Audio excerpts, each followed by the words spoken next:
Joining us right now is former economic advisor to President Ronald Reagan, Art Laffer. Art, good to see you, sir. Good morning, Maria. How are you this morning? I'm great. Look, I like the fact that we just heard there that the business community believes the president is listening. That's good. But will he listen to you not to put in a border adjustment tax? I hope so. I mean, I can't imagine them actually putting in a border tax adjustment.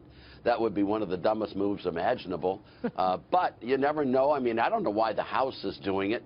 I mean, they're always looking for this pay for, Maria, which is the silliest thing. When you do the tax cuts, the pay for comes in a couple of years out when you get the economic growth. That's when you get the pay for. Not right in the static analysis. That's just silly. Isn't this why they can't get anything done, Art? I mean, you know, they come up with a plan. He's talking about 3 clean brackets, 33%, 25%, 12%. He's talking about tax cuts throughout the campaign, and now this. And here we are once again looking at a debate within the GOP. That's why they can't get anything done, Dagan. Yeah, and by the way, Speaker Ryan and Kevin Brady put together this plan, and if you talk to Republican congressmen about it, Art, they're not on board with it, particularly in state. We heard Marsha Blackburn yesterday going, wait a minute, I have a lot of retailers in my district. I'm not comfortable with this. So it seems like it was concocted in a small room with very few Republicans. Welcome to the world of Congress, Dagan. Thank you, I mean, Art. this is what they do all the time. They do these papers. They have this list of how much this one costs, how much this one brings in, and they try to do the papers, and they're looking for $1 trillion to offset the tax rate reductions. Wait 2 years, you'll get your $1 trillion, believe me when I tell you. Because of growth. You'll get economic growth, you'll get secondary, tertiary, and quadrilateral tax revenues from people being employed, spending the money, property taxes, sales taxes, all of that, payroll taxes. You know, all of that will happen if you don't try to mess it up with a pay-for in the first year. Peter Keenan. Art, I do love the fiduciary benefits. What are we going to tell Kevin Brady to get him off this border tax?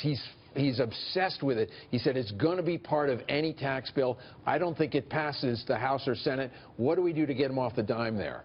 I don't know. I mean, he is very stuck on it, that's for sure. So is Paul Ryan. And I don't know why he's so stuck on it, but he is. And so is Paul Ryan, by the way.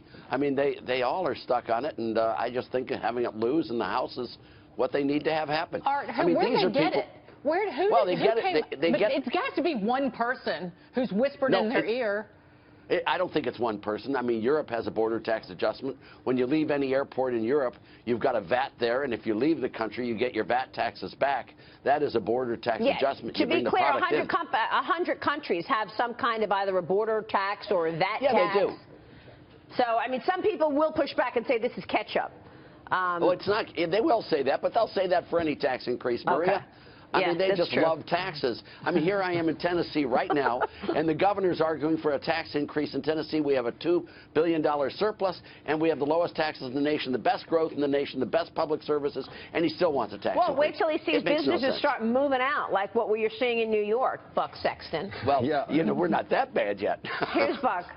Art, I just want to ask you, it seems to me that the White House is making a political calculation as much as anything else here. They understand that or I hope they understand, that if they do tariffs, if they do a border adjustment tax, it's going to raise the price of goods for people in this country. But they also feel like there'll be the upside of more jobs and some help to U.S.-based manufacturing.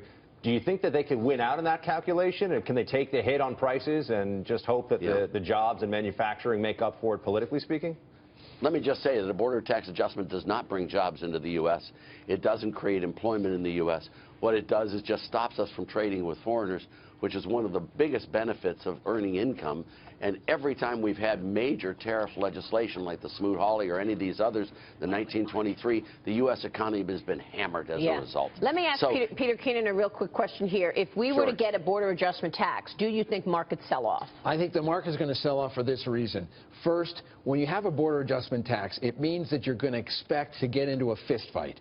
And that means somebody else, China, India, other trading partners, are going to come back and hit us. They may hit us on the supply chain. They may hit us on tariffs. They may hit us on other ways. But we're not going to be able to do this. Anybody who says we'll do a border adjustment tax and that's the end of the game does not know how to play chess, doesn't know anything about trade. Good analysis. Peter's 100% right, Maria. Yeah. You agree with that, He's 100% right. China's already doing that to us, though, aren't they? Oh, listen, we're not starting at zero. welcome China to the get any jungle. worse? I say welcome to the jungle. Right. I'm fine with doing a little rough and tumble, but you have across-the-board border adjustment taxes. There will be a major response from the world partners that we trade with.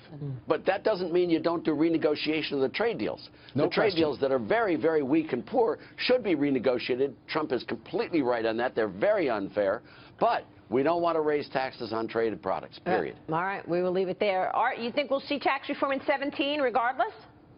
I'm hoping. Gosh, I got my fingers crossed and my eyes crossed for it, and I'm hoping. Hoping for 17. So then maybe it would be 18? great, and especially if they made it retroactive to the beginning of 17. Well, that's what Wouldn't that everybody's be a hoping. rocket ship? We'll see about that. Art Laffer, good to see you, sir. We will see you soon. Thank you very much, Maria. Coming up.